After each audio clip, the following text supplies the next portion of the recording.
નમસ્કાર. સઘન સ્વાધ્યાય શ્રેણીનો આજે ત્રીજો દિવસ અને ત્રીજા દિવસનું ત્રીજું વ્યાખ્યાન. ત્રીજા વ્યાખ્યાનમાં આપણી સાથે ઉપસ્થિત છે વક્તા હેમંત દવે. હેમંત દવે ઇતિહાસના અધ્યાપક છે. ગુજરાતી ભાષા સાહિત્ય ક્ષેત્રે પણ તેઓ મહત્ત્વનું કામ કરે છે. સાહિત્યનો ઇતિહાસ લેખન કેવી રીતે કરી શકાય તેના વિશે પણ તેઓ ઊંડી સમજ ધરાવે છે. તેમજ શોધ નિબંધનું માળખું કેવી રીતે તૈયાર કરવું જોઈએ તેના વિશે પણ શાસ્ત્રીય સમજ ધરાવે છે. તો તેવા હેમંત દવે સરને વંદન સાથે આમંત્રિત કરું છું કે તેઓ આવે અને કાવ્ય શક્તિ વિશે આપણને વિગતે વાત કરે. નમસ્કાર. આજે મારે કાવ્યની શક્તિ વિશે વાત કરવાના છે અને એ વાત શરૂ કરું એ પહેલાં સામાન્ય રીતે આવી ઔપચારિકતામાં હું ભાગ્યે જ પડતો હોઉં છું, પણ મને લાગે છે કે આજે પડવું જોઈએ. એટલે સોની સાહેબ, ભગીરથભાઈ અને નથી જ કરતો હતો, પણ આજે મને થયું મારે કરવું જોઈએ એમ. પણ હવે એ કહે છે ના, તો દોડવું ત્રણ ઝાડ મળ્યો. જેમ સવારે નથી બેઠા.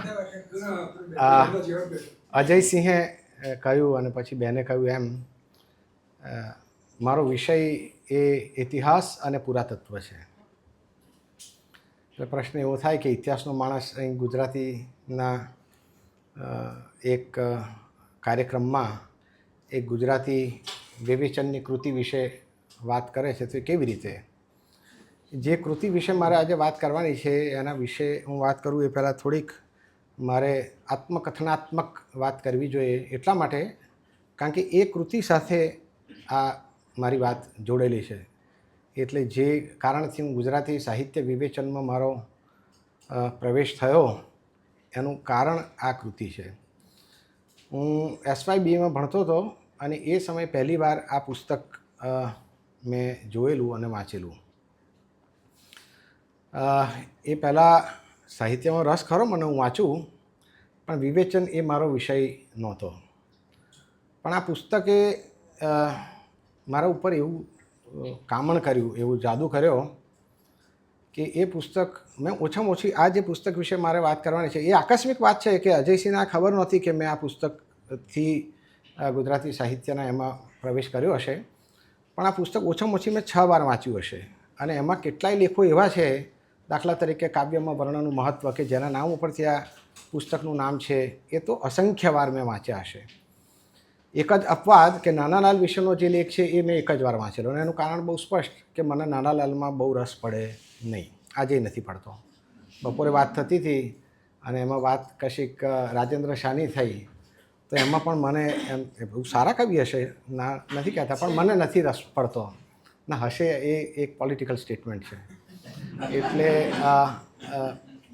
પણ આ પુસ્તક SYમાં અને પછી TYમાં મેં વારંવાર વાંચ્યું. અને એ રીતે કહું તો મારો વિષય મેં તમને કહ્યું એમ કે ઇતિહાસ પુરાતત્વ છે. પણ જો મારે ગુજરાતી વિવેચનમાં કોઈને ગુરુપદે સ્થાપવા હોય, જો એવું આપણે એમ માનીએ કે કોઈ વિષયમાં કોઈના કોઈ ગુરુ હોય છે, તો મારે કહેવું જોઈએ કે રાવી પાઠક એ મારા ગુજરાતી વિવેચનના વિદ્યાગુરુ છે. એટલે SYમાં એ વાંચ્યું અને પછી મોટે ભાગે TYની રજાઓમાં કે મોટે ભાગે MAના પહેલા વર્ષમાં, મને બહુ યાદ નથી, પણ એ સમયે ગુજરાત સાહિત્ય અકાદમી તરફથી રાવી પાઠકની ગ્રંથાવલી 9 ભાગમાં પ્રકાશિત થયેલી અને 9 ભાગ હું બહુ ઝીણવટથી વાંચી ગયેલો અને એમાંય કદાચ વિવેચનના 4 કે 3 ભાગ છે એ તો એના કરતાંય વધારે ઝીણવટથી મેં વાંચેલા. અને ત્યારે એમ થયેલું કે જો આપણે લખવું હોય ગુજરાતી, તો આ રાવી પાઠક જેવું ગુજરાતી લખે છે તેવું ગુજરાતી આપણને લખતા આવડવું જોઈએ. મને એવું ગુજરાતી લખતા નથી આવડતું, એ હકીકત છે, પણ આપણે એમ કહીએ છીએ ને ગુજરાતીમાં કે નિશાન ચૂક માફ, નહીં માફ નીચું નિશાન, તો એના જેવી વાત છે. એટલે વિવેચન કેવી રીતે કરવું, તો એ મારી માટે એ એક આદર્શરૂપ હતા. અને ગાંધી યુગના સૌથી અગત્યના કોઈ વિવેચક હોય તો એ રાવી પાઠક. અને મને કોઈ એમ કહે કે ગુજરાતી સાહિત્ય વિવેચન જ્યારથી શરૂ થયું ત્યારથી આજની જે તારીખ છે ત્યાં સુધી તમારે જો કોઈ એક વિવેચકનું નામ આપવાનું હોય તો તમે કોનું નામ આપો? તો હું એકદમ આંખનો પલકારો માર્યા વિના કહી શકું કે એ રામનારાયણ વિશ્વનાથ પાઠક હોય. એટલે આ આત્મકથનાત્મક જરાક વાત થઈ.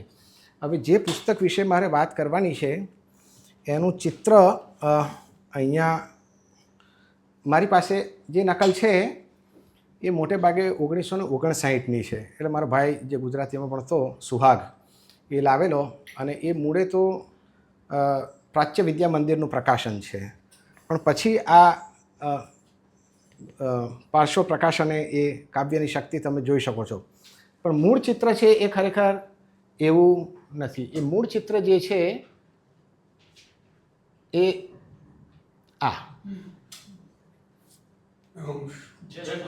Just once. Okay, perfect.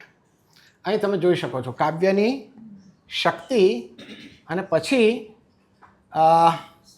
આ ચિત્ર એટલા માટે હું બતાવું છું કારણ કે જેના વિશે વાત કરવાની છે એના કેન્દ્રમાં, અથવા તો રાવી પાઠકની જે આખી વિવેચના છે એના કેન્દ્રમાં કોઈ વસ્તુ હોય તો એ આ ચિત્ર ઉપર એમણે જે ભાષ્ય કર્યું છે તે. અહીં તમે જોઈ શકો છો ઉપર કાવ્યની શક્તિ છે અને નીચે બે હંસ આ રીતે દોરેલા છે. અને નીચે અહીંયા મને ખબર નથી તમે આના કારણે વાંચી શકતા હશો કે નહીં, પણ શું લખ્યું છે?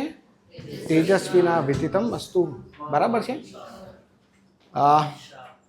સંસ્કૃત જો થોડું ઘણું આપણે જાણતા હોઈએ અને ભણી ગયા હોય, યાદ હોય તો 9 એટલે અમે બે. બરાબર છે. અમારા બેનું જે અધિત છે, એટલે જે બીજું પુસ્તક અહીં મને સવારમાં ભેટમાં આપ્યું એ પુસ્તક આ છે અધિત. બરાબર ને? અહીંયા જે શબ્દ આવે છે ને અધિતમ અસ્તુ 9, સોરી શું કરવાનું? હા, ઓકે. અહીં જે લખ્યું છે ને 9 અધિતમ અસ્તુ, અમારું અધિત કેવું બને? તેજસ્વી બને. બરાબર છે. અને પછી કહે છે મા એટલે નહીં, વિદ્વિષા વહે, અમે એકબીજાની શું ના કરીએ? ઈર્ષા કરીએ નહીં. બરાબર. આપણને ઈર્ષા થાય ને કોઈની, કોઈના રૂપની ઈર્ષા થાય, કોઈના ધનની ઈર્ષા થાય, કોઈના જ્ઞાનની પણ ઈર્ષા થાય કે આને કેમ આટલું બધું આવડે વગેરે. તો એ શું કહે છે કે અમારું જે અધિત છે એ તેજસ્વી બને અને અમે એકબીજાનો દ્વેષ કરીએ નહીં. હવે અહીંયા જે દ્વિવચન સંસ્કૃતમાં તમને ખ્યાલ છે કે જેમ ગુજરાતીમાં એક વચન ને બહુવચન હોય છે, એમ સંસ્કૃતમાં દ્વિવચન હોય છે. તો અહીંયા બે જે હંસના ચિત્ર છે એના વિશે રાવી પાઠક એમ કહે છે કે આ જે ચિત્ર છે એ ચિત્રમાં એક જે છે તે કર્તા છે, સર્જક, અને બીજો જે હંસ છે એ કોણ છે? વિવેચક છે. એ સંદર્ભમાં આ નીચે જે લખ્યું છે એનો આપણે અર્થ ઘટાડવાનો છે કે સર્જક અને વિવેચક એ બંનેનું અધિત કેવું બને? તેજસ્વી બને, અને બંને એકબીજાનો શું ના કરે? દ્વેષ કરે નહીં. એટલે ઘણીવાર આપણે એવું જોઈએ છે કે અમુક વિવેચક અમુક સર્જકના છોડા ફાડી નાખતા હોય છે. બરાબર, આ નથી આવડતું, આ નથી આવડતું, અને ભણતા પછી એ સર્જકને ગુસ્સો આવે તો એ જે વિવેચક હોય એના વિશે સ્ત્રીલિંગમાં કે બીજી રીતે ઘસાતી રીતે લખે, બોલે. બરાબર છે. એ સંદર્ભમાં એ કહે છે કે આવો એકબીજાનો દ્વેષ અમે કરીએ નહીં.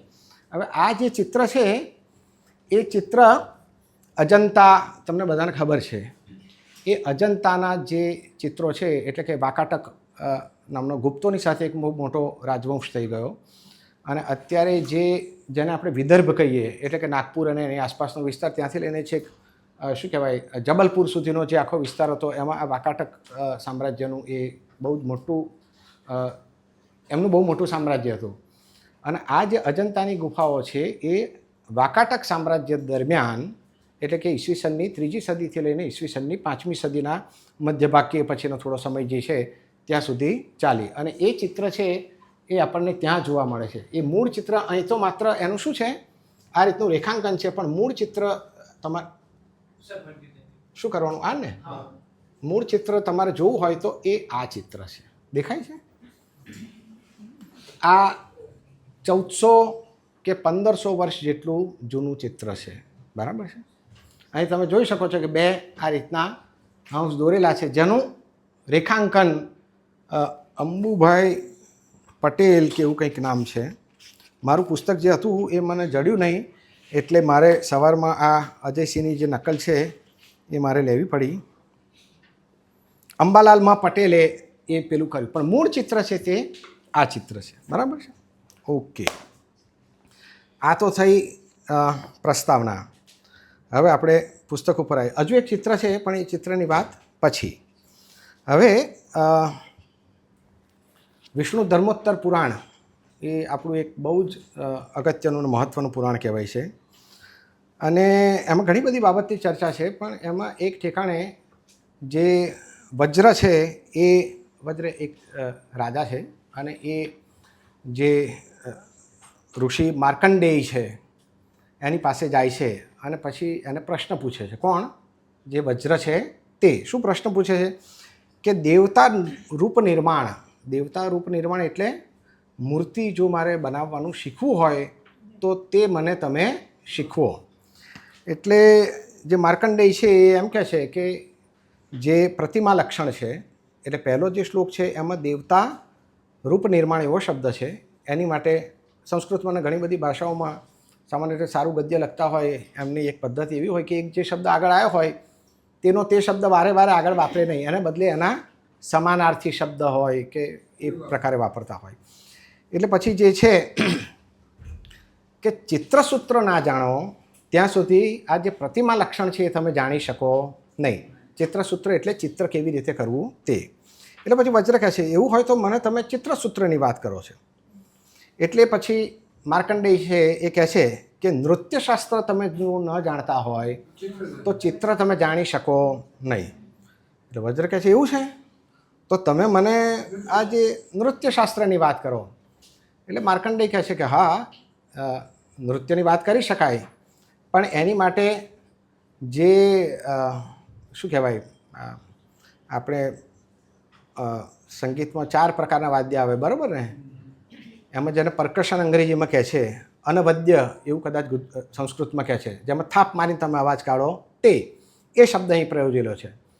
પણ કહેવાનો મતલબ કે જે સંગીત છે, વાદ્ય સંગીત છે, એ જ્યાં સુધી ના આવડે ત્યાં સુધી નૃત્ય આવડે નહીં. બરાબર છે? તમારામાંથી કોઈ જો ભરતનાટ્યમ કે કથક કે એ પ્રકારનું શીખ્યા હશે તો તમને ખબર જ હશે કે બેન પેલી વેલણ કે દંડી લઈને કરે એ પ્રમાણે જ તમારે કરવાનું. બીટ, તાલ જે છે એ અગત્યની વસ્તુ હોય છે. એટલે કહે છે કે જ્યાં સુધી એમ કે આ સંગીત એટલે અહીંયા શાની વાત? વાદ્યના સંગીતની વાત છે. એ જો ના આવડતું હોય તો નહીં. તો કહે છે તો એ મને કહો. એટલે માર્કંડેય એમ કહે છે કે હા એ બરાબર છે, પણ એ તો ગીત વિના ના આવડે. ગીત એટલે ગાવું તે, ગુજરાતીમાં જેને કંઠ્ય સંગીત કહીએ છીએ તે. તો કે કંઠ્ય સંગીત ના આવડે ત્યાં સુધી તો પેલું આપણે જાણી શકીએ નહીં. એટલે પેલું કહે છે એવું હોય તો મને હવે તમે આ કંઠ્ય સંગીત ગીત છે એની વાત કરો. અને પછી પેલો કહે છે સંસ્કૃતમાં હોઈ શકે, પ્રાકૃતમાં હોઈ શકે, અપભ્રંશમાં હોઈ શકે, અને ઘણી બધી ભાષાઓમાં હોઈ શકે. હવે આ જે ત્રીજા ખંડનો જે બીજો અધ્યાય છે એમાં આ જે કલાની શું કહેવાય પારસ્પરિક જે એનો સંબંધ છે એના વિશે વાત કરેલી છે. હવે આપણે પ્રશ્ન એવો થાય કે કાવ્યની શક્તિ અને આ જે કાવ્યની જે પારસ્પરિક શાસ્ત્રોની કે વિદ્યાઓની કે કલાઓની જે પારસ્પરિકતા છે, પરસ્પરનો સંબંધ, એનો આ વ્યાખ્યાન સાથે શો સંબંધ? મને ખબર નથી કે તમારામાંથી કેટલાય આ પુસ્તક વાંચેલું છે, પણ આ પુસ્તક જે છે એ પુસ્તકમાં માત્ર કાવ્યની શક્તિની વાત છે તેવું નથી. એની અંદર કાવ્યની શક્તિનો જે લેખ છે એ એકદમ સૈદ્ધાંતિક લેખ છે. એના વિશે આપણે આગળ ચર્ચા કરીશું. પણ કાવ્યના વિવેચન વિશે પણ છે, પણ એમાં સંગીત વિશે પણ લેખ છે કે અને એ પોતે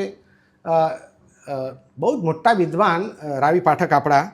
અને આ એક ગમ્મત ભર્યો દાખલો અંદર એક છે, એમનો વિનોદ પણ બહુ જ ઉત્તમ પ્રકારનો. તમારામાંથી જેણે એમની જે આ જક્ષણી ને હા જક્ષણી જે વાર્તા વાંચી હશે તો તમને ખબર હશે કે એમનો જે શું કહેવાય આ વિનોદ જે છે એ અદ્ભુત. હવે જો એ પાન આમ તો મેં મૂક્યું છે પણ તરત જડે જ એવું હોતું નથી, પણ સારું તમારું નસીબ છે કે એ જડ્યું. એટલે આ જે લેખ છે એ સંગીત વિશેનો લેખ છે. અને પછી એ કહે છે, શરૂઆત આ રીતે છે કે આપ સર્વ જાણો છો અને છતાં મારે પ્રથમ કહેવું જોઈએ કે મને સંગીતનો બિલકુલ અભ્યાસ નથી. બરાબર છે? અને પછી એ કહે છે કે મને એમ થયું કે સંગીત તો થોડુંક આપણને આવડવું જોઈએ, એટલે એમણે દિલરુબા વગાડવાનું શરૂ કર્યું. એટલે દિલરુબા ખરીદીને, તમારામાંથી ઘણાને ખબર હશે દિલરુબા એટલે શું. હું 8મા ધોરણમાં હતો અને અમારો સંગીતનો વિષય હતો, તો સંગીતમાં પહેલું ચિત્ર જે અમને પડાયું હતું એ દિલરુબાનું પડાયું હતું. એટલે એક બાજુ પેલો એનો જે બેરજો હોય છે એની બીજી બાજુ દિલરુબા. મને સંગીત બિલકુલ અમને આવડતું હતું એટલું નથી આવડતું, પણ આ તો 8મા ધોરણની વાત છે. અને પછી એ કહે છે કે અહીં કંઈ ગોટાળો લાગે છે, પણ એ એમ કહે છે કે મને મારા મિત્ર પ્રાધ્યાપક આઠવલેએ એમના વિશે કહેલું, અને આ વાત કોની છે? પ્રોફેસર રાજવાડેની. હવે મરાઠીમાં 2 પ્રોફેસર રાજવાડે થઈ ગયા. એક ઇતિહાસાચાર્ય રાજવાડે છે, એ પણ વીકે રાજવાડે, વિશ્વનાથ કાશીનાથ રાજવાડે, અને બીજા પણ વીકે રાજવાડે, એ વિશ્વનાથ કઈ રાજવાડે, અને એ નિરુક્તના બહુ જ મોટા સંસ્કૃતના વિદ્વાન હતા. હવે બેમાંથી કોની વાત છે મને ખબર નથી, પણ એ કહે છે કે અમને એમ થયું રાજવાડેને કે મારે સંગીત શીખવું જોઈએ, એટલે એ પણ અમની જેમ જ દિલરુબા શીખવા માટે ગયા. અને પછી એ કહે છે કે એ પ્રખર સાક્ષરને સંગીતના જ્ઞાન વિના પોતાનો જ્ઞાન ભંડાર અધૂરો લાગ્યો, એટલે એ અત્યંત ઉદ્યમી અભ્યાસીએ 2-4 મિનિટો અહીં ત્યાંથી ભેગી કરી 1 કલાક ગુર્જર શાસ્ત્રી પાસે શીખવા કાઢ્યો અને ગંભીર રીતે અભ્યાસ શરૂ કર્યો. અભ્યાસના 1 વર્ષ પછી તેઓ ઉસ્તાદ પાસે ગયા અને પછી કહ્યું, મરાઠીમાં વાક્ય છે કે મને આનું તત્વ સમજાઈ ગયું છે, જે વાદ્ય હતું તેનું, સિતારનું. એટલે ઉસ્તાદે એમ કહ્યું કે મારી આખી જિંદગી જતી રહી છે અને મને તત્વ સમજાયું નથી, તમને કેમનું 1 જ વર્ષમાં સમજાઈ ગયું? એટલે કહે છે કે મને એ સમજાઈ ગયું છે કે આ જીવનમાં તો હું આ શીખી શકીશ નહીં, બરાબર. એટલે આ જે વિનોદ છે, પણ મુદ્દો મારો વિનોદનો નહોતો. મુદ્દો એ હતો કે સંગીત વિશે આમાં લેખ છે, એમાં નૃત્ય વિશે પણ લેખ છે, કથકલી વિશે છે કે ઉદયશંકરના નૃત્ય વિશે અંદર લેખ છે, લોકગીત વિશે અંદર લેખ છે, અને ગરબા વિશે પણ છે બિલકુલ. અને પછી એ આગળ જઈને ચિત્રની પણ મીમાંસા કરે છે. એટલે એમનો જે બહુ જ અંદર જાણીતો મારો ગમતો લેખ છે યક્ષ દંપતીનો, એના વિશે પણ આપણે વાત કરીશું. પણ કહેવાનો અર્થ એ કે એક ગુજરાતી સાહિત્યનો અધ્યાપક, આમ તો મૂળે એ ગુજરાતી સાહિત્યના વિદ્વાન નહોતા, એટલે વિદ્વાન હતા પણ મૂળની વાત છે, અને મોટાભાગના આપણા વિદ્વાનો હતા એમાંથી બહુ જ ઓછા લોકોએ ખરેખર ગુજરાતી જે વિવેચકો થયા કે બીજા થયા એ, એમનો મૂળ વિષય તો તર્કશાસ્ત્ર અને ફિલસૂફી. અને એમણે શરૂઆતમાં ગુજરાત વિદ્યાપીઠમાં જોડાયા ત્યારે એક પ્રવેશિકા, એમણે પ્રમાણશાસ્ત્ર પ્રવેશિકા, તર્કશાસ્ત્ર પ્રવેશિકા એમ મારા મગજમાં આવતું હતું, એ પહેલું પુસ્તક. તો એ મૂળે એ હતા તર્કશાસ્ત્રી. અને જ્યારે તમે આ પુસ્તક વાંચો એમનું, આ કે કોઈ પણ એમનું પુસ્તક, અને તમે સતત જુઓ કે આ માણસ એકદમ તર્કશુદ્ધ જ પોતાની વાત મૂકે છે, ઠોકાઠોક કશી જ વાત નહીં. જે વાત કહેવાની હોય તો એકદમ પહેલાં એની માંડણી કરે અને પછી એના વિશે આગળ પોતાની વાત કરે. તો મુદ્દો મારો હતો તે એ કે જે જુદી જુદી વિદ્યાઓ છે એ જુદી જુદી વિદ્યાઓ સાથે એમણે આ રીતે ગરોબો કેળવેલો. એટલે એમાંથી જે ગાંઠે બાંધવા જેવી વાત વિદ્યાર્થીઓ માટે તે એ કે આપણે ઘોડાના ડાબલા આમ લગાવેલા હોય અને એક જ દિશામાં ગુજરાતી સાહિત્ય એટલે બીજું કશું જોવાનું જ નહીં એવું ના હોય. બીજા શાસ્ત્રોનો પણ જેટલો થઈ શકે આપણી શું કહેવાય શક્તિ, બુદ્ધિ, સમય એ બધાની મર્યાદામાં એ આપણે કરવું જોઈએ, બરાબર છે. તો એટલા માટે જે મેં શરૂઆતમાં કહ્યું કે જે ચિત્રસૂત્રની વાત કરી એમાં મેં તમને કહ્યું ને કે એક સાથે કેવી રીતે સંકળાયેલું છે, તો એનું કદાચ મારી દૃષ્ટિએ કોઈ આદર્શ ઉદાહરણ હોય તો તે આ છે. હવે મેં તમને કહ્યું તેમ કે આ જે શું કહેવાય પુસ્તક છે એમાં જે વિવેચન લેખોનો એક વિભાગ છે જેમાં સૈદ્ધાંતિક ચર્ચા મુખ્યત્વે આપણને જોવા મળે, અથવા તો પ્રમાણમાં જેને દીર્ઘ લેખ કહી શકાય અથવા તો વધારે વ્યાપક સ્વરૂપના કહી શકાય એ પ્રકારના છે.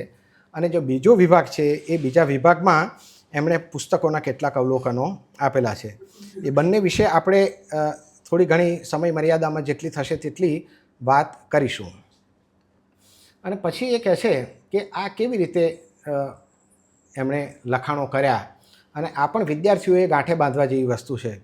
કારણ કે એટલે હું ખોટો પણ હોઈ શકું, અને જે આમ તો હું મારી જાતને કંઈ બહુ જૂનો અધ્યાપક ગણતો નથી, પણ જે નવ અધ્યાપકો હોય છે તે કશોક વિચાર આવે અને તરત જ મારે એ લખી નાખવાનું, લખીને તરત મારે એને શું કરી દેવાનું, છપાવી દેવાનું. તો તો એ સંદર્ભમાં એ કહે છે, શું કહે છે?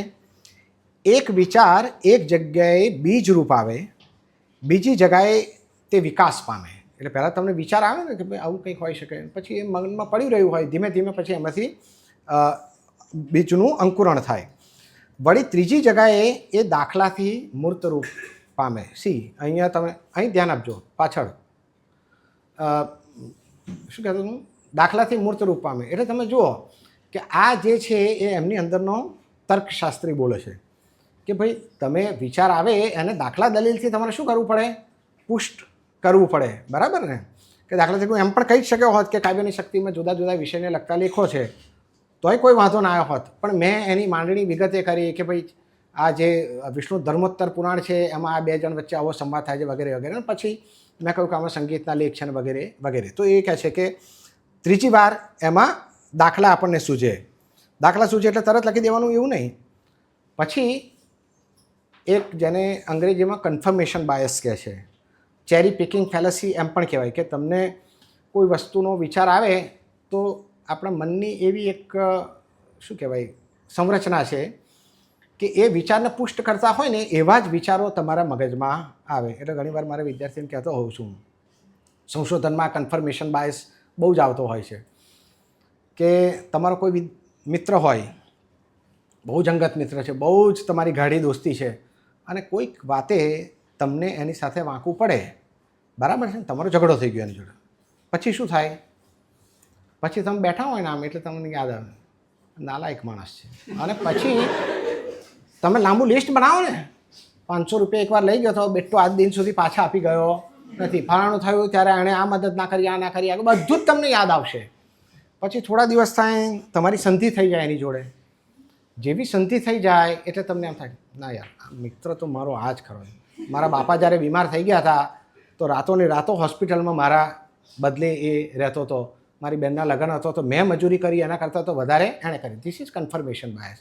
કે એક વખત તમારો વિચાર આવ્યો કે નકામો હશે તો તમે લિસ્ટ એવું જ બનાવો કે જેમાં એ નકામો હોય, અને બીજી બાજુ જ્યારે સારો લાગે ત્યારે સારાનું લિસ્ટ બનાવો. બધાને એવું થાય.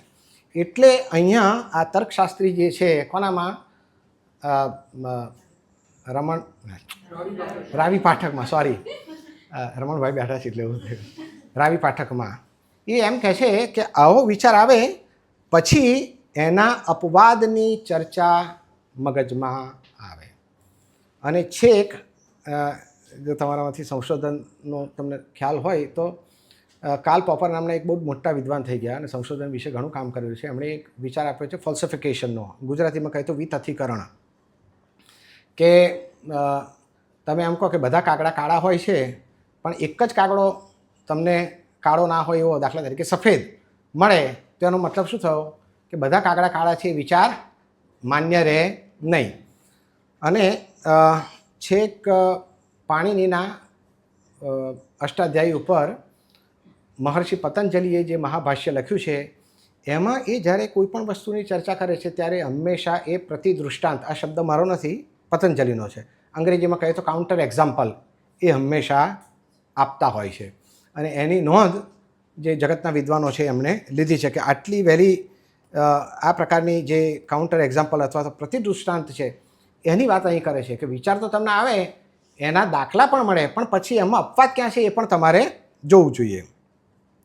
તો આ એક શીખવા જેવી વાત છે કે વિચાર આવે કશુંક લખી નાખીએ એટલે તરત જ આપણે એ લખીને છપાવી નાખીએ એવું ના કરવું જોઈએ. એને શાંતિથી મગજમાં રાખવું જોઈએ, એને સમર્પક દાખલા દલીલ, એની વિરુદ્ધમાં જતી દલીલો, એ બધું વિચારવું જોઈએ અને પછી એને તમારે લેખિત સ્વરૂપ આપવું જોઈએ. પછી એમ પણ કહે છે કે આ જે સંચય છે એમનો વિચાર એવો હતો કે એમના જે વિવેચન વિશેના લેખો છે એ થાય, પણ પછી એકમાં જ એ બધું થઈ શકે એમ નહોતું. એટલે પછી એની મેં કેવી રીતે પસંદગી કરી છે એની એ વાત કરે છે. અને એ ચર્ચા કરતી વખતે એમ કહે છે કે કયા સિદ્ધાંતને અવલંબીને આ મેં કર્યું છે એ કહેવું તો અશક્ય છે, પણ ટૂંકમાં હું એટલું કહી શકું કે પછી અવતરણ ચિહ્નમાં છે કાવ્ય સમગ્ર જીવનની સમીક્ષા કરે છે. બરાબર છે? એનો મતલબ એ થયો કે એમના મતે કાવ્ય શું છે? તો જે જીવન છે એની સાથે એકદમ ઘનિષ્ઠ રીતે સંકળાયેલું છે. સંકળાયેલું છે એટલે એની શું કરે છે? સમીક્ષા. સારી રીતે તટસ્થ રીતે જોવું તે, સમવત્તા ઇક્ષ, જોવું સારી રીતે જોવું, તટસ્થ રીતે જોવું તે. ઘણે ભાગે કલ્ચર એન્ડ એનાર્કી, શું એનું નામ? મેથ્યુ આર્નલ્ડ, બરાબર. એણે એમ કહ્યું ને કે ભાઈ મેં એકદમ મને અત્યારે યાદ નહીં આવે પણ એવા મતલબ એણે કહ્યું, હા એ તો ખરું જ, પણ મેં આખું જોયું અને સમગ્ર જોયું એવા મતલબનું કંઈક વાક્ય છે.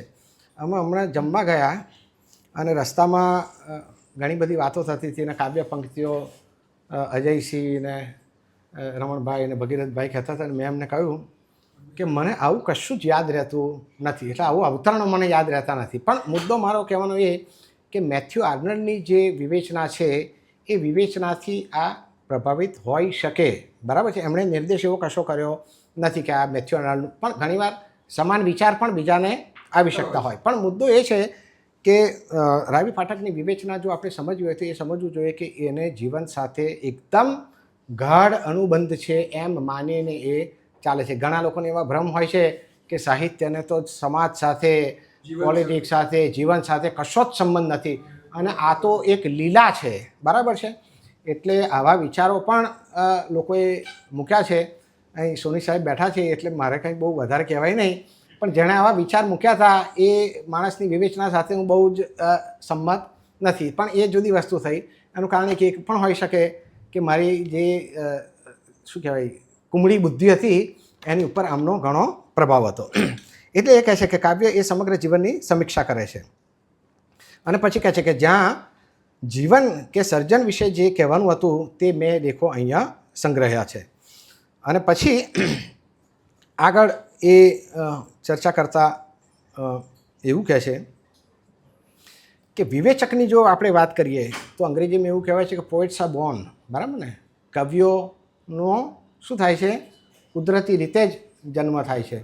એટલે આપણે ત્યાં તો એમ કહ્યું છે ને કે ભાઈ એક દિવસ ઋષિ વાલ્મીકી આમ જતા હતા અને એમણે જોયું કે આ જે ક્રૌંચ પક્ષી બે જણ હતા યુગલરથ, બરાબર છે, અને એકદમ પેલો જે શિકારી છે એ તીર મારે છે અને એકદમ એમના મોંમાંથી એવું બોલે તારું નખો જ જાય. ગુજરાતી ભાષામાં કહીએ તો શું કહ્યું એમણે? તારું નખો જ જાય, બરાબર છે. એટલે હા એ આ સાહેબે કહ્યું એમ કે માં નિષાદ પ્રતિષ્ઠામ ત્વમગમ શાશ્વતી સમાહા યત. હા બિલકુલ. તો આમાં જે પ્રતિષ્ઠા શબ્દ છે એનો અનુવાદ જો દેશી ગુજરાતીમાં કરવો હોય તો આ કરાય, તારો નખો જ જાય. કેમ? અને નખો જ જાય એટલે સમજો ને તમે કે તારો વંશ વેલો શું થઈ જાય? નિર્મૂળ થઈ જાય, બરાબર. કેમ? કારણ કે વંશ વૃદ્ધિની આશાએ, અપેક્ષાએ જે આ ક્રૌંચ યુગલ મિથુન રથ હતું એવા સમયે તો એને મારવાની જરૂર નથી. અને પછી એકદમ એમને થયું કે આ હું શું બોલી ગયો, બરાબર છે. એમને આશ્ચર્ય થયું અને આપણે એમ કહીએ છીએ કે એ કાવ્ય જે છે એની ત્યાંથી શરૂઆત થઈ. એટલા માટે એ આપણા આદિ ઋષિ કહેવાય છે. કહેવાનો મતલબ કે કોઈ એમ વિચારે કે મારે ધરાર કવિ થઈ જવું છે તો એ થઈ શકાય નહીં. પણ રાવી પાઠક એમ કહે છે કે એવી રીતે કોઈને ધરાર વિવેચક થવું હોય ને તો પણ થઈ જવાય નહીં. જે રીતે કવિમાં, એટલે એ કહે છે કે જેમ કવિમાં નૈસર્ગિક સર્જક શક્તિ જોઈએ તેમ ખરા વિવેચકમાં, અગત્યનો શબ્દ અહીં ખરા, એ જે મોડિફાયર જે આવ્યું છે ને વિવેચકની સામે વિશેષણ એ છે ખરા. એટલે વિવેચક તો ઘણા હોય પણ ખરા વિવેચક ઓછા હોય છે. ખરા વિવેચકમાં પણ નૈસર્ગિક વિવેચન શક્તિ જોઈએ. જેમ ખરી પ્રતિભાવાળા કવિનું કાવ્ય જ અમર બને છે, બાકી તો ઘણાય 10, 15 વિસ્મૃતિમાં કાયમ લુપ્ત થાય છે, તેમ ખરા વિવેચકનું વિવેચન જ ખરું પડે છે, બાકી તો ઘણાયના અભિપ્રાયો અમુક વખત પ્રચલિત રહી અંતે ખોટા પડે છે. એટલે તમે જુઓ કે અહીંયા એ વિવેચન અને અભિપ્રાય એ બેની વચ્ચે શું પાડે છે? ભેદ પાડે છે. આ ભેદ જે છે એ મને એવું લાગે છે કે એ પ્રમાણશાસ્ત્રમાંથી આવેલો છે. કારણ કે પ્રમાણશાસ્ત્રમાં પ્રમા એટલે કે સાચું જ્ઞાન, અંગ્રેજીમાં જેને એપિસ્ટેમે કહેવાય, અને દુક્ષા એટલે કે ઓપિનિયન, એ બે વચ્ચે ભેદ પાડવામાં આવે છે. તો એ પ્રકારનો ભેદ અહીંયા એમણે પાડેલો છે. હવે જે કાવ્યની શક્તિ, જે પહેલો જ લેખ છે એ પહેલો લેખ જે શરૂ થાય છે અને એના આરંભે એક એમણે શું કહેવાય શ્લોક ટાંકેલો છે. અને એ શ્લોક જે છે એ અભિનવ ગુપ્તાચાર્યનું જે લોચન છે, લોચન એટલે ધ્વન્યાલોક ઉપરની જે એમની ટીકા છે તે, બરાબર છે. એટલે એમણે સંસ્કૃત કાવ્ય સાહિત્યમાં 2 અગત્યની ટીકાઓ લખી. એક તો નાટ્યશાસ્ત્ર ઉપર જે અભિનવ ભારતી લખી તે, અને બીજું કે આ જે ધ્વન્યાલોક જે છે એની ઉપર લોચન ટીકા લખી. એ લોચન ટીકામાંથી આ શ્લોક એ ટાંકે છે. અને એ શ્લોક હું ટાંકતો નથી, પણ એનો જે અનુવાદ છે તે આ રીતનો છે. પણ મુદ્દો એ છે કે આ શ્લોક જે ટાંકે છે એ માત્ર ટાંકવા માટે ટાંકે છે એવું નથી. એમાં એવું કહ્યું છે કે જેની ઉઘડવાની, આ અનુવાદ એમનો છે, જેની ઉઘડવાની ખીલવાની શક્તિથી જ વિશ્વ ક્ષણમાં ઉઘડે છે તે પોતાના આત્માશ્રયમાં વિશ્રાંત એવી શિવ પ્રતિભાને હું વંદું છું. એટલે જે અભિનવ ગુપ્તાચાર્ય હતા એ જેને કાશ્મીર શૈવિઝમ એમ કહેવામાં આવે છે, એ પરંપરાના બહુ જ મોટા દાર્શનિક હતા. અને એમણે ઘણા બધા ગ્રંથો લખ્યા છે, પણ કાવ્યશાસ્ત્ર વિશેના આ 2 ગ્રંથો છે. અને એમાંથી એક આ અભિલેખ દાખલ એ પોતાના આ લેખમાં ટાંકે છે. અને એની સ્પષ્ટતા તરત જ આગળ એ કરતા નથી, પણ જો આપણે સમજીએ તો સમજી શકાય. એ શું કહે છે? એ કહે છે કે આપણું જે ગુજરાતીનું વિવેચન છે એ વિવેચન જેમ આજે તેમ પાઠક સાહેબના સમયમાં પણ કેવું હતું? અંગ્રેજી ઉપર આશ્રિત હતું. અહીં ધ્યાન આપશો તો સારું રહેશે તમે મારા ઉપર. હા, એટલે વાંધો ના હોય તો. એ એમ કહે છે કે એમાં સંસ્કૃત સાહિત્યની કશીક ઉપેક્ષા થતી જણાય છે. અને પછી એ કહે છે કે પશ્ચિમનું વિવેચન સાહિત્ય જેમ એના લાંબા ઇતિહાસ ઉપર પ્રતિષ્ઠિત થયું છે તેમ આપણું પણ આપણા પ્રાચીન ઇતિહાસ ઉપર પ્રતિષ્ઠિત થવું જોઈએ. એનો અર્થ એવો નહીં કે જેમ ઘણા લોકો સમજે કે ના પશ્ચિમનું બધું નકામો અને અમારું જ બધું શ્રેષ્ઠ, એવી બેવકૂફીમાં એ બિલકુલ માનતા નથી. એટલે શું કહે છે? પશ્ચિમના વિચારોનો પણ આપણે લાભ લેવાનો, પણ જોડે જોડે આપણા ઇતિહાસનો પણ અભ્યાસ કરવાનો. એટલે જે સમન્વયવાદી દૃષ્ટિકોણ છે તે. અને પછી કહે છે કે આપણા અભ્યાસમાં આપણું વિવેચન આવતું જ નથી એમ કહીએ તો પણ ચાલે. હમણાં થોડા જ વખત પહેલાં એક વિભાગમાં કોઈ મિત્રએ એમ કહ્યું કે મારે ઇન્ડિયન ઇસ્થેટિક્સ એટલે કે ભારતીય રસશાસ્ત્રનું પેપર દાખલ કરવું છે. તો બીજા એક જે એમના ઉપરી હતા એમણે કહ્યું ના એ પેપર દાખલ કરવાની કશી જરૂર નથી. 2025માં આઈકેએસના આટલા બધા ગાણા વગાડવા છતાંય અને જે કંઈ બીજું હોય એ છતાંય, તો એ સ્થિતિ આજે પણ એ છે. અને એ કહે છે કે જો આમ નહીં કરીએ શું થશે? તો એ કહે છે કે આપણું વિવેચન માત્ર પશ્ચિમના પડઘા પાડવા પૂરતું જ મર્યાદિત રહેશે. અને આપણને ખબર છે કે 1960 પછી જે આપણું વિવેચન ચાલ્યું એ આ પશ્ચિમના પડઘા પાડવા પૂરતું જ ચાલ્યું, બરાબર છે.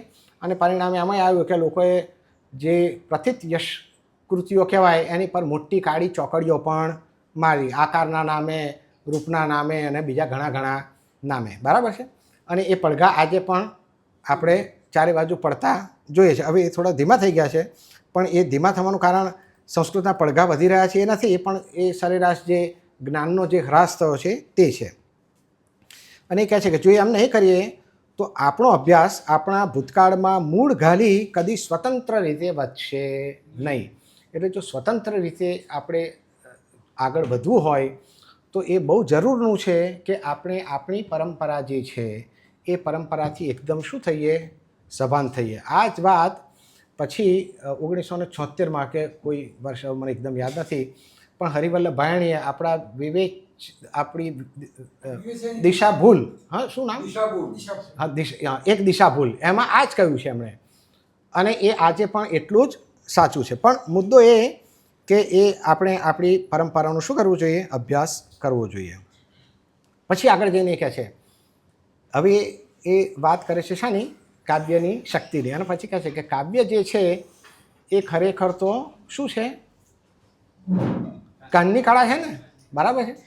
અને પછી એ એમય કહે છે કે અત્યારે તો ઘણા લોકો વાંચતા હોય છે એમ, પણ એક જમાનામાં તો લોકો કાવ્ય માત્ર સાંભળતા, મુશાયરામાં કે બીજેથી જ્યાં હોય ત્યાં. પણ પછી એક અગત્યનો મુદ્દો કરે છે કે જ્યારે તમે વાંચો છો ને ત્યારે પણ તમે સાંભળતા જ હો છો, બરાબર છે. કારણ કે જો આપણે કાવ્ય વાંચીએ, દાખલા તરીકે છંદમાં હોય, શિખરણી હોય, મંદાક્રાંતા હોય, શ્રદ્ધારા હોય કે ગમે તે, તો આપણે કંઈ એકદમ ગદ્ય જેમ વાંચતા હોય છે એવી રીતે નથી વાંચતા. અથવા તો તમે કોઈ ગીત વાંચો તો એ લય તમારા કાનમાં એ તમારી જાણ બહાર કે તમારી જાણ સાથે એ વાગતો હોય. અને પછી કહે છે કે આ એની એક ખૂબી છે, શાની? કાવ્યકલાની, કે એનો જે શબ્દ છે એ કેવો છે? અર્થવ્યંજક છે. હું એમ કહું કે પાણી, બરાબર છે, તો તમને બધાને ખબર પડે ને કે હું શું કહું છું, બરાબર છે? ખરી વાત કે નહીં? પણ દાખલા તરીકે આ છે, આ રંગ, તો એનો શું અર્થ છે? એનો કોઈ અર્થ નથી, બરાબર છે? સા એમ કહું, મને સંગીત આવડતું નથી પણ આ તો વાત છે, તો શું અર્થ છે? તો કશોય નહીં. એટલે કહે છે કે ભાષામાં જે અર્થવ્યંજકતા છે એ તો સાધારણ પેલા એના પ્રકારની છે, પણ જ્યારે એ કાવ્યમાં આવે છે ત્યારે એનો એ જ અર્થ રહે છે? તો કે ના, એ અર્થ રહેતો નથી. જેમ મેં પાણી કહ્યું, પણ હું એમ કહું કે આની આંખો તો બહુ જ પાણીદાર છે, તો પાણીદાર એટલે આવી પાણીવાળી કે જે ખારા ખારો આંસુ નીકળે છે એ વાળી આંખી, બરાબર? તો ત્યાં અર્થ શું છે? જુદો છે. આનામાં તો પાણી જ નથી, જવા દો ને. તો ત્યાં કંઈ પાણીનો અર્થ આ પાણી થતો નથી. કહેવાનો મતલબ કે સંદર્ભ ઉપરથી અર્થ તો થાય છે, પણ કાવ્યમાં જે અર્થ થાય છે એ આના કરતાં પણ શું હોય છે? જુદો હોય છે.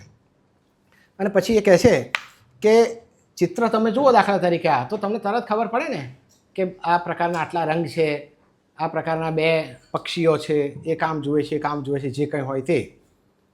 તો આમાં એક ચિત્ર જેટલું કે આનું મારે વર્ણન કરવું હોય તો મારે 10, 15, 25, 50 પાન ભરવા પડે, બરાબર ને? અને તોય નિશેષ એના વિશે જે કહેવાનું છે હું કહી શકું નહીં, બરાબર છે?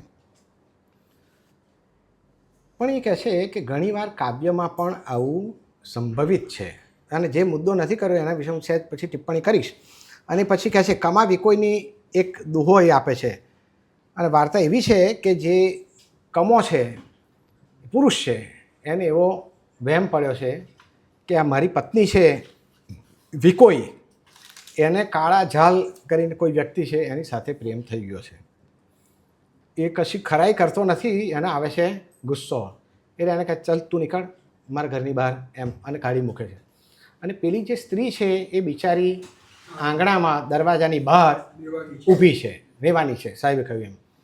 અને એ પેલી વળી જે હોય, અત્યારે તો ગામડામાં વળીઓ રહી નથી, પણ જૂનામાં પેલા છાપરા હોય ને તો ત્યાં મોભ હોય ને પછી એ રીતની એ ઝાલીને એ ઊભી છે. અને પછી એ કહે છે, કોણ? પાઠક સાહેબ શું કહે છે? અને એ વિનંતી કરે છે, અને કમો એને કહે છે કે આ પકડવાથી શું ફાયદો થાય? એમાં તો તું થોડી રહી શકવાની છું, ઘરમાં જ રહેવાની જ નથી, પણ આ ઝાલવાથી કશું થવાનું નથી, એમાં તું રહી શકવાની નથી. તું પેલા કાળા ઝાલ પાસે જાય, આ કમાના મનમાં ફરી સ્નેહનો અંકુર તારી માટે ફૂટવાનો નથી. એ કહે છે કે આ એક જ દુહામાં આપણે ઘરની અંદર ક્રૂડ જડસા જેવા કમાને તેને દિન વદને વિનવતી, કંઈક છાપરું નીચું હોવાથી અને કંઈક સોરઠિયાણી હોવાથી, ઊંચી હોવાથી છાપરાના વડા ઝાલીને ઊભેલી વિકોઈને એક જ દૃશ્યમાં જોઈ શકીએ છીએ. અને પછી એ કહે છે કે વ્યક્તિઓ ચિત્રમાં જેટલી વિશિષ્ટ રૂપે દેખાય તેટલી વિશિષ્ટ રૂપે આ ચિત્ર કાવ્યમાં ચિત્ર છે એમાં જોઈ શકાશે નહીં. પછી કહે છે કે દાખલા તરીકે કમો બેઠેલો છે કે ઊભો છે, હું એમ વિચારું છું કે એ બેઠેલો છે, વગેરે વગેરે. બીજી બાજુ કોઈ ચિત્ર આ ચિતારો કરી શકશે નહીં જે મારા મગજમાં છે. તે જે મુદ્દો એ નથી કરતા તે એ છે કે આ ચિત્ર તમે જ્યારે જુઓ ત્યારે તમારી કલ્પનાને બહુ અવકાશ રહેતો નથી. પણ હું તમને એમ કહું કે બે પક્ષી છે, એક પક્ષીની સામે બીજું પક્ષી જુએ છે, મને ખાતરી છે કંઈ જેટલા બેઠેલા છે એના એક પણના મનમાં આવું ચિત્ર તો નહીં જ આવે, પણ બે જોડે જોડે બેઠા હશે તોય એક સરખું ચિત્ર આવશે નહીં. એટલે જેને આપણે શું કહેવાય, બહુવિધ અર્થઘટનોનો વિસ્તાર જે છે એ કાવ્યમાં આ રીતે ખુલે છે. અને પછી આપણા એક વિવેચક હતા, એમને બહુ જ આ સિનેમાનો શું કહેવાય એના જે શબ્દો છે ને, પછી લોંગ શોટ આવે છે, કટ્ટુ ફલાણું વગેરે વગેરે, એવો શોખ હતો. પણ છેક આ તો કંઈ મને હવે યાદ નથી ક્યારે આ ચિત્રના લેખ, કારણ કે એમણે પેલી એ આપેલી છે અંદર શું કહેવાય વિક્રમ સંવત, પણ મને અત્યારે ખ્યાલ જોવાની જરૂર નથી લાગતી, પણ 1939માં આવ્યું. એ સમયે એ સિનેમાની વાત કરે છે અને પછી એ કહે છે, શું કહે છે કે ફોટોગ્રાફી કલા છે કે નહીં એવો પ્રશ્ન, ના સોરી, એ કંઈક આગું પાછું થઈ ગયું લાગે છે. એનીવે, પણ બીજી જગ્યાએ એક ફોટોગ્રાફીની વાત કરે છે અને પછી એ કહે છે કે ફોટોગ્રાફીમાં ના કંઈક ગોટાળો થઈ ગયો છે, પણ એનીવે. અને પછી એ કહે છે કે ચિત્રકલા સાથે હું કંઈ આ કાવ્યકલાની સરખામણી કરું છું, ઊંચા વચક્રમ સ્થાપું છું, એવો મારો હેતુ નથી. બરાબર છે? મારો હેતુ એ છે કે એક કલા કરતાં બીજી કલા કેવી રીતે જુદી છે એની એ વાત કરે છે. અને પછી આનંદ ઉપર જાય છે કે કારણ કે આપણને બધાને ખબર છે કે કાવ્યનો તમે જ્યારે એ કરો ત્યારે તમને શું મળે? આનંદ મળે. બરાબર ને? જેમ મમ્મટે કહ્યું કે આનંદ કેવો છે? વિકલિત વિદ્યાંતર. એ જ્યારે જ્ઞાન તમને થાય ત્યારે બાકીના બધા જે શું કહેવાય માનસિક વ્યાપારો છે એ બધા શું થઈ જાય છે? બંધ થઈ જાય છે. એટલે એ કહે છે કે વ્યવહારિક અનુભવથી કાવ્ય અનુભવ શું હોય છે? જુદો હોય છે. બરાબર છે? અને આપણો જે વ્યવહારિક અનુભવ છે એ મોટે ભાગે, દાખલા તરીકે પાણીની શીશી મેં ત્યાં જોઈ, હું ગયો અને હું ઉઠાવીને અહીંયા લાવ્યો, તો હું જ્યારે જોઉં છું ત્યારે મારા મગજમાં કશુંક તો હોય ને કે મારે આ પાણી પીવું છે, લાવો મને સોસ પડે, હું પાણી પીવું. પણ કાવ્યનો જે અનુભવ હોય છે એ આ રીતનો નથી હોતો. બરાબર ને? એ જુદો અનુભવ હોય છે, અલૌકિક હોય છે. અને પછી એ કહે છે કે કાવ્યના સંસ્કાર જ્યારે આપણી પર પડે ત્યારે એ ભાવ કે લાગણી ઝીલનાર જે ભાવક છે એમાં ભાવની સ્ફુરણા થાય છે. અને એ ભાવની સ્ફુરણા એટલે શું? આનંદ. એટલે કાવ્યનો આનંદ અને વ્યવહારનો આનંદ છે એ આ રીતે બિલકુલ શું છે? જુદા છે. આ પાણી પીવું, તરસ લાગી હોય તો મને આનંદ થાય, પણ સરસ આમ મેઘદૂતમાંથી કશુંક વાંચું અને મને જે મજા આવે, અથવા તો સમજો કે કાંતનું અતિ જ્ઞાન કે શું કહેવાય ચક્રવાક મિથુન કે કચ્છ દેવ્યાની કે વસંત વિજયમાંથી કશુંક વાંચું અને જે મજા આવે તે બેની વચ્ચે બહુ જ મોટું શું છે? અંતર છે. એક ઉપનિષદ, હવે એકદમ અત્યારે યાદ આવતું નથી કઈ ઉપનિષદ, પણ એમાં આનંદવલ્લી નામનું એક પ્રકરણ છે અને એમાં એ કહે છે કે બ્રહ્મનો જે આનંદ હોય છે કેવો હોય છે.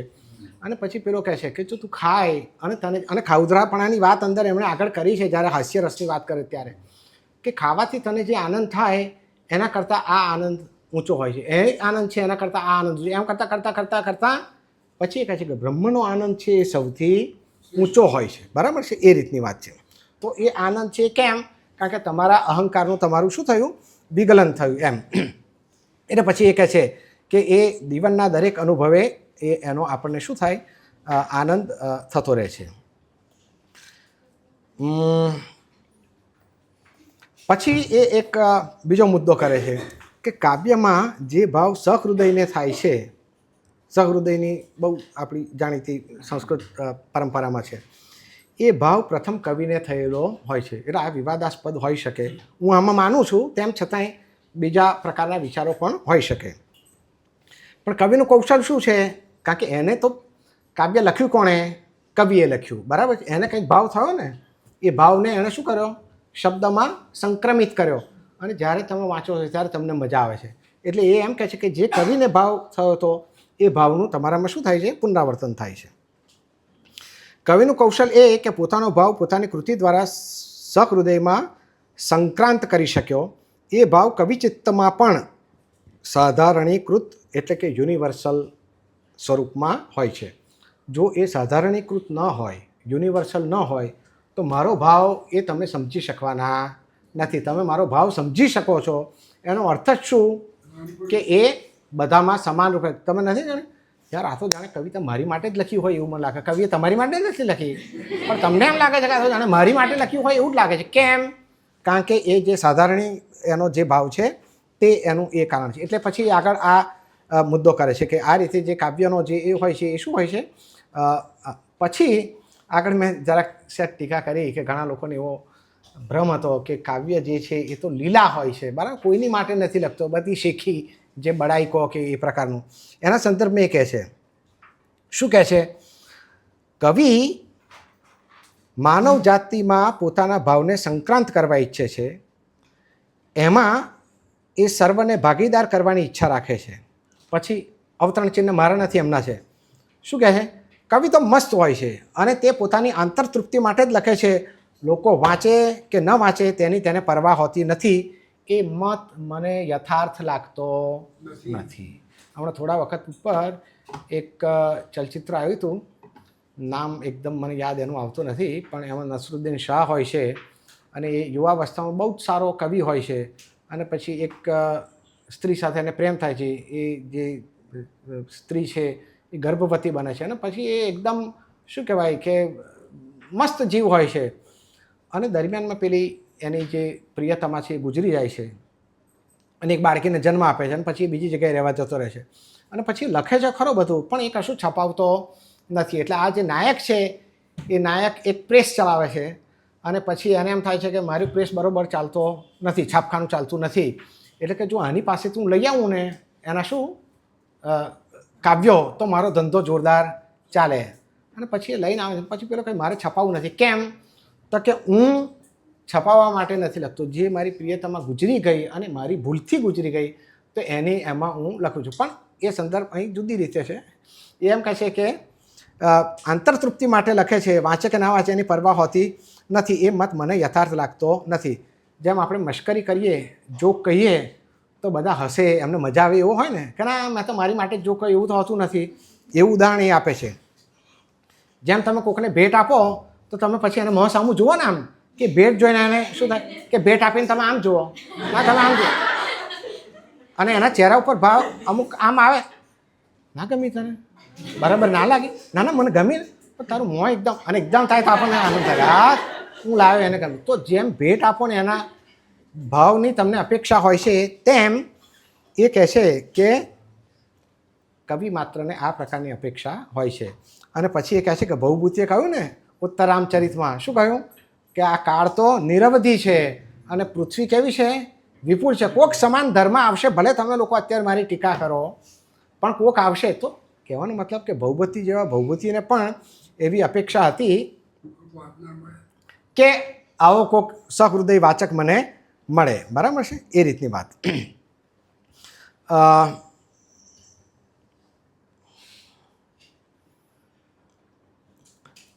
પછી એ કહે છે કે જે આ સર્જન શક્તિ છે, એ સર્જન શક્તિ જ્યારે એ જીવનનું રહસ્ય જુએ છે તે વખતે એ શું થાય છે? એ જાગૃત થાય છે. અમે રસ્તામાં જતા હતા સવારમાં અને વાત એમની થઈ કે એમના મમ્મીના મામા એ ગુજરી ગયા અને કરોના હતો એટલે એ જઈ શક્યા નહીં. અને પછી એમણે એમ કહ્યું કે ભાઈ જે દાદાના અસ્થિ છે એ તમે રાખજો, હું પધરાઈશ. અને એ એક નોટબુકમાં બધું લખ્યા કરતા. અને એમનું મરણ થયું એ આવતીકાલે એમની પુણ્યતિથિ છે, રામનવમી. અને પછી અજયસિંહ કહે છે કે હું ગણ અસ્થિ મેં પધરાય અને પછી પેલી નોટબુક બધી લખી હતી એ પણ મને થયું કે હું પાણીમાં પધરાવું. અને એટલે પ્લાસ્ટિકમાં બાંધી રાખીને ત્યાંથી જ લઈને આવ્યા હતા. એમને ખબર નથી અંદર શું લખ્યું છે. એમણે ચોપડી ખોલી અને અંદર શ્રીરામ શ્રીરામ શ્રીરામ શ્રીરામ લખ્યું હતું. એમણે એ કહ્યું, એની સાથે મારા રૂવાડા એકદમ ઊભા થઈ ગયા. કેમ? કારણ કે દાદાનું જે અવસાન થયું એ રામનવમીના દિવસે થયું અને એ રામ રામ રામ જ. તો આ જે રહસ્ય છે, આવું થાય ત્યારે, એટલે મેં એમને કહ્યું કે આ સરસ ટૂંકી વાર્તા થાય એવું છે. પણ મુદ્દો એ કે જે અહીં શું કહે છે કે સર્જન શક્તિ ક્યારે પ્રવૃત્ત થાય છે? જ્યારે એ આવું કશુંક રહસ્ય જુએ છે ત્યારે. એ રહસ્ય એટલે ખાનગી એ અર્થમાં નથી, પણ દાખલા તરીકે ક્રૌંચ મિથુન જોયું અને પેલાએ તીર માર્યું અને એકદમ જે થયું, તો એ પણ એ પ્રકારનું શું છે? રહસ્ય છે. બરાબર છે? અને પછી એ આગળ કહે છે કે ઔચિત્યની પણ વાત કરે છે કે જે કેટલીક લોકોત્તર લાગણીઓ હોય એની સામાન્ય રીતે આપણે અંદર વાત કરવી જોઈએ. અને જે લોકોત્તર ન હોય એવી લાગણીઓની વાત કરો તો પણ તમે એનું મહિમામંડન કરો છો એવું દેખાવું જોઈએ નહીં. અને પછી ઉદાહરણ આપીને કહે છે કે સંસ્કૃત નાટકોમાં જે વિદૂષક હોય છે એ વિદૂષક સામાન્ય રીતે એવું બધું ગાંડા જેવું કરતો હોય, ખૌદ્રો હોય અને એ પ્રકારનું બીજું, પણ એ એનું મહિમામંડન છે ના, એ માત્ર હાસ્ય નિષ્પન્ન કરવા માટે છે. એટલે એ ખૌદ્રપણાની વાત કરે છે ત્યારે આ ચર્ચા કરે છે કે દાખલા તરીકે કોઈ નાની ઉંમરના બાળકનો ખાવાનો ઉત્સાહ તમે વર્ણવો તો તમને એ ખરાબ લાગતું નથી. કેમ? કારણ કે નાના બાળકનું એ શું છે, લક્ષણ છે, સ્વભાવ છે. એટલે કૃષ્ણ માખણ ચોરી ચોરીને ખાતા હોય, મોં બધું બગડેલું હોય, ઇવન તમારા બાળકનું પણ મોં એ રીતે બગડેલું હોય તો તમને જોઈને સરસ લાગે, આ જ સરસ કેરી ખાય છે એમ. કેમ? કારણ કે નાના બાળકમાં એ રીતનું જ હોય. અને પછી એ કહે છે કે ઔચિત્ય જે છે એ સૌથી અગત્યની વસ્તુ છે. નાનું બાળક જે રીતે મોં બગાડે એ જ રીતે હું બગાડું તો તમને બધાને એકદમ થાય કે યાર આ ખરેખર શું માણસ કરી રહ્યો છે, કે આને આટલું કોણે એને પ્રોફેસર બનાવ્યો, એમ તમને થાય. બરાબર? ઔચિત્ય ભંગ, યસ, એ એમ કહે છે. અને એટલા માટે એ કહે છે કે શું કહેવાય, સાહિત્ય અનીતિમાં ઉત્સાહ પ્રેરે એ પ્રકારનું હોવું જોઈએ નહીં. પછી કાવ્ય અને ફિલસૂફીની વાત કરે છે. અને એમણે એરિસ્ટોટલની વાત કરી નથી, પણ આપણને તરત સ્મરણમાં આવે કે એરિસ્ટોટલે એના પોએટિક્સમાં કાવ્ય અને એની બેની વાત કરી અને એમ કહ્યું કે કાવ્ય છે એ વધારે શું છે, દાર્શનિક છે. કેમ?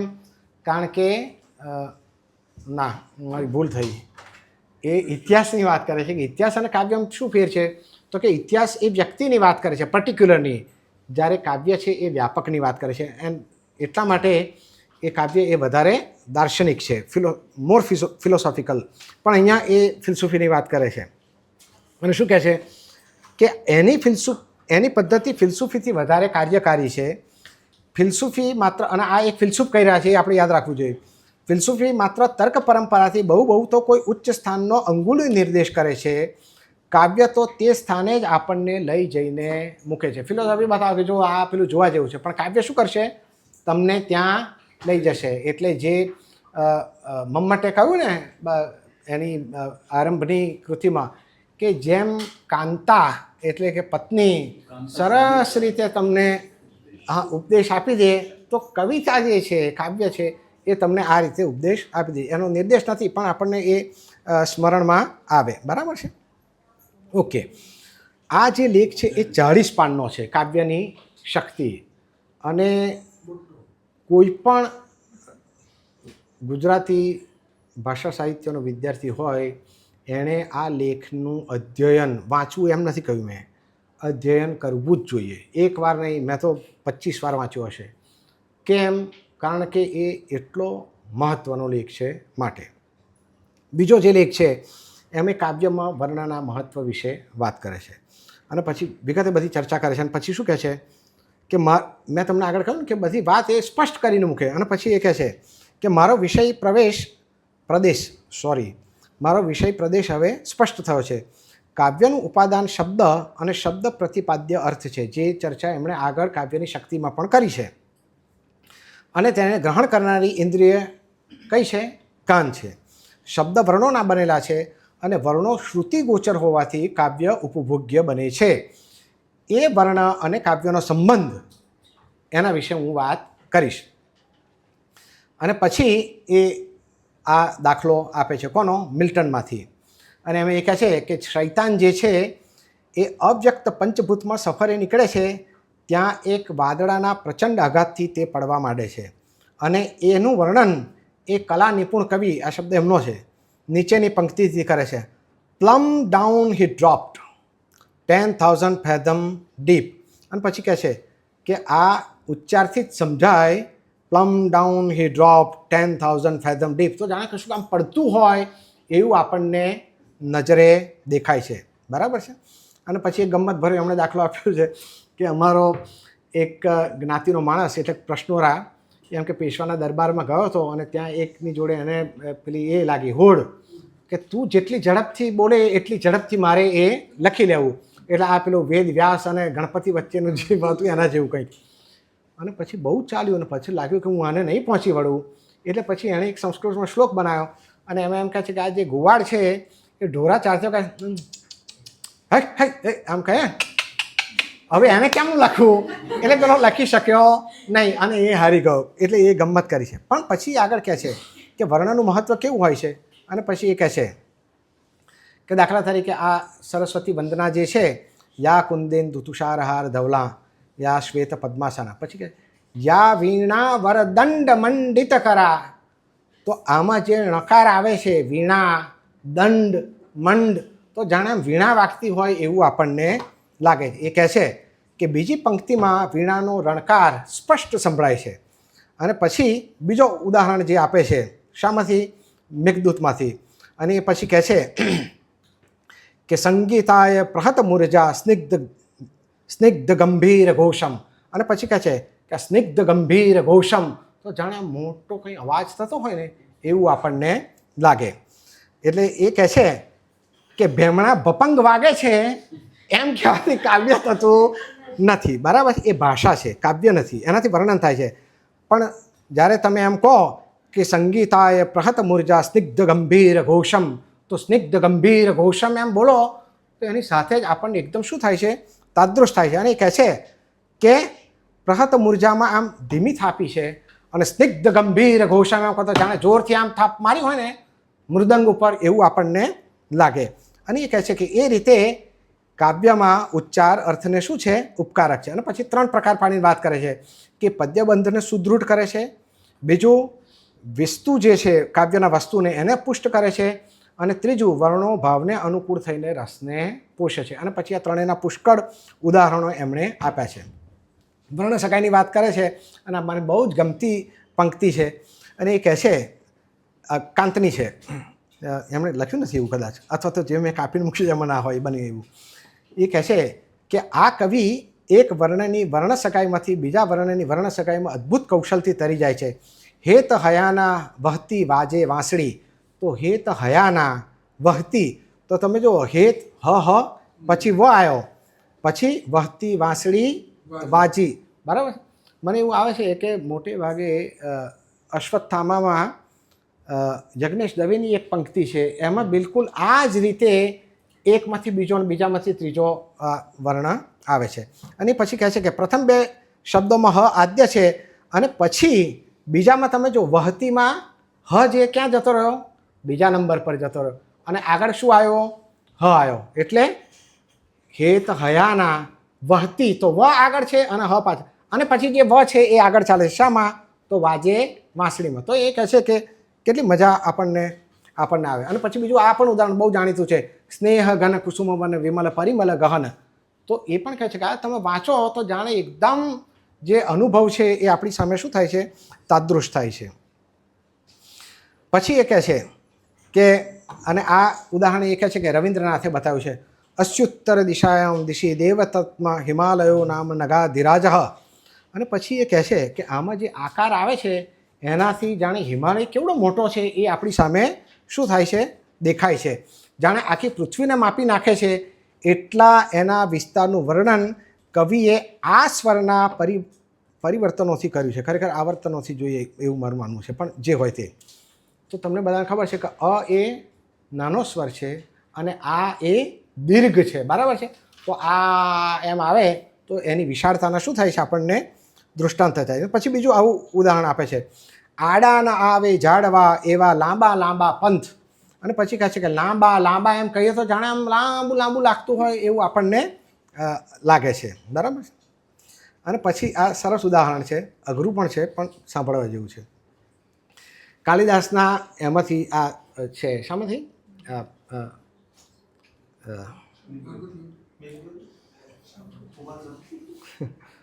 અભિજ્ઞાન શાકુંતલમાંથી. એમાં એવું થાય છે કે શકુંતલા અને દુષ્યંત એકબીજાની જોડે ઊભા થાય છે અને બંને એકબીજાને શું કરવા જાય છે? ચુંબન કરવા જાય છે. અને કાલિદાસ જે લખે છે તે, અને આ સહેજ બોલવાનું અઘરું છે એટલે મેં એનો શું કહેવાય સંધિ વિગ્રહ કરીને હું તમારી સામે વાંચું છું. કથમ અપી ઉન્નમિતમ ન ચુંબિતમ તું. હવે કથમ અપી ઉન્મિતમ એ જે છે એ સંધિ જોડે ભેગું આવે છે. બરાબર છે? એટલે કહે છે કે પંક્તિમાં મોં કોનું? શકુંતલાનું માંડ માંડ ઊંચું થયું, એની મુશ્કેલી ઉચ્ચારમાં પણ છે. કથમ અપી ઉન્નમિતમ, બરાબર છે? એ ભેગી પેલી શું કહેવાય સમાસ તરીકે આવે છે, પણ મેં છૂટું મને બોલતા નથી ભાવતું એટલે મેં એનો શું પાડી? સંધિ છૂટી પાડી. પણ એ વસ્તુ કાલિદાસને ખબર નથી એવું છે નહીં, એણે જાણી જોઈને એવો શબ્દ વાપરે.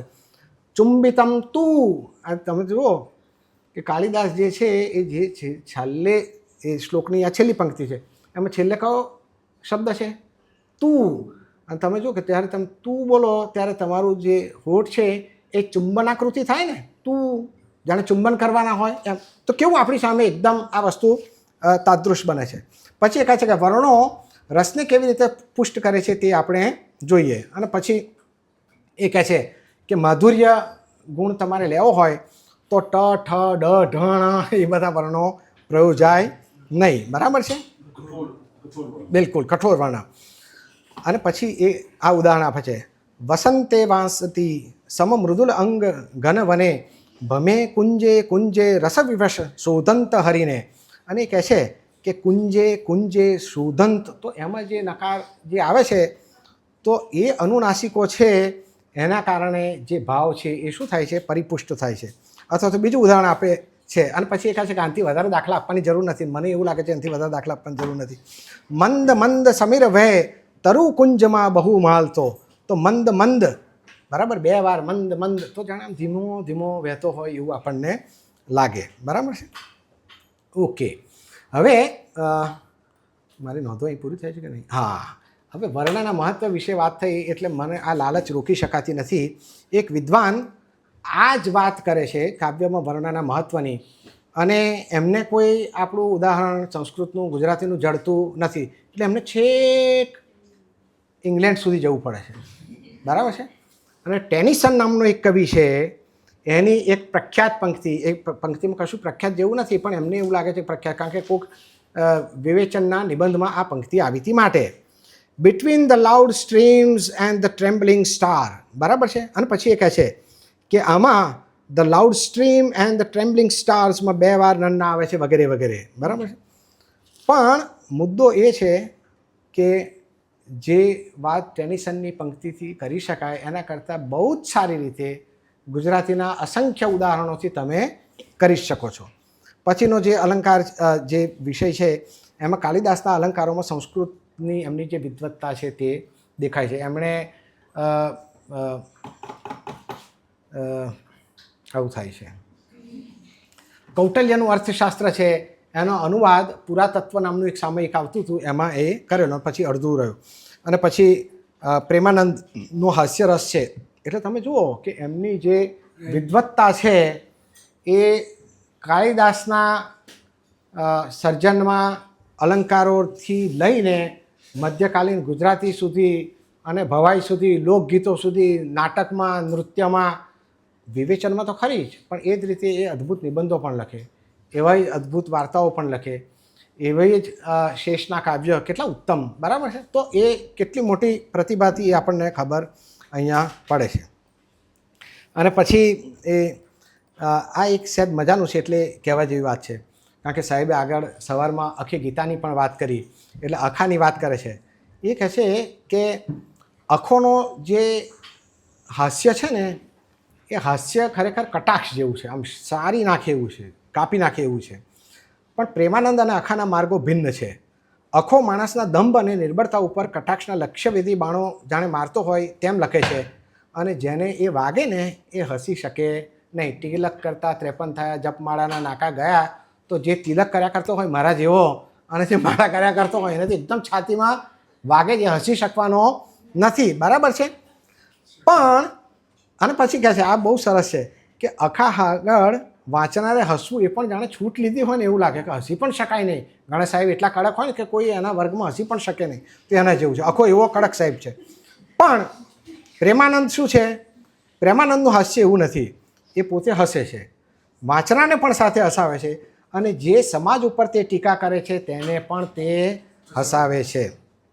એના હાસ્યમાં અખા જેવો તિરસ્કાર નથી, પણ માનવ માત્રમાં જેની ટીકા કરે તેના તરફ પણ પ્રેમ દેખાય છે. એથી એ હાસ્ય વધારે મરમાળું, પ્રેમ વિશાલ, વધારે આકર્ષક અને સાહિત્યમાં પણ વધારે ચિરંજીવ છે. બરાબર છે? અને પછી આ દાખલો એમણે એક આપ્યો છે. શું છે કે ભગવાનને મળવા માટે સુદામા જાય છે, અને તમને બધાને ખબર જ છે વાર્તા. અને પછી એની પત્નીએ તો એને એટલા માટે મોકલ્યો છે કે તમારા મિત્ર તો આટલા મોટા દ્વારિકાના નાથ છે, કશુંક તો તમને આપશે. કશું જ ભગવાન આપતા નથી, બહાર બળાવા મૂકવા આવે છે તોય કશું આપતા નથી. એટલે સુદામા મનમાં વિચારે છે, શું કહે છે? હસે સ્ત્રીની ચોરી મનમાં ધરી. મનમાં એમ હશે કે આ શબ્દ સામાન્ય રીતે લોકો વાપરતા હોય એટલા માટે હું પ્રયોજ્યું છે, અને જે ભાવ અંદર છે એની માટે પ્રયોજ્યું છે, એટલે એને બીજી રીતે ન લેવા માટે વિનંતી કે આ બૈરાઓના દેખતે એને આપવું નથી કે તમે બહુ બધી ટોળા થઈ જાઓ છો, બરાબર છે. એટલે કે સ્ત્રીની ચોરી મનમાં ધરી, કંઈ ગુપ્ત વાટમાં આપશે હરી, એ બધી જતી રહેશે ને પછી એમ કે તું રાખ ને યાર, કારણ કે પેલાની સામે આપે તો શું થાય, તેમ તમને કેવું હસવું આવ્યું, એ હાસ્ય એ પ્રેમાનંદ ઊભું કરે. અને જે સ્ત્રી એમ કહેતી હોય કે તમે બધેય ટોળા થઈ જાઓ છો, બધાને પૈસા તમારે આપવાનું, એને પણ હસવું આવે, એને ગુસ્સો ના આવે કે હા અમારી પર કટાક્ષ કર્યો છે. પાય લાગી નારી સહુ ગઈ તોહે પણ કંઈ આપ્યું નહીં, બધી ગઈ જતી રહી તોય મને આપ્યું નહીં. પછી શું છે, પછી એમને કહ્યું કે ભાઈ તમે પાછા વળો. તવ ભેટી વળ્યા શામળો, ભેટ્યાય ખરા, વળ્યા કૃષ્ણ પહી મળજો કહી, પણ કર્મ કંઈ મૂક્યું નહીં, બરાબર, હાથમાં કશું આપ્યું નહીં, બરાબર. અને પછી એકદમ ખીજવાઈ જાય છે. પણ સુદામા જે શબ્દ છે એ બૈરાજ શબ્દ તો વાપર્યો, પણ અહીં જે શબ્દ વાપર્યો છે હું વાપરવાનો નથી. સ્ત્રી જીત નર તો પશુ સમાન, અને પછી આ જે શબ્દ એમણે વાપર્યો છે તે ઉપજાવ્યું અપમાન. આ તો ખોટું મને મોકલીને મારું શું કરાવ્યું, અપમાન કરાવ્યું, બરાબર છે. અને પછી કે મુળગા મારા તાંદુલ ગયા, મારા તો જે કશું મળ્યું નહીં, ઉપરથી મારા તાંદુલ ગયા, બરાબર છે.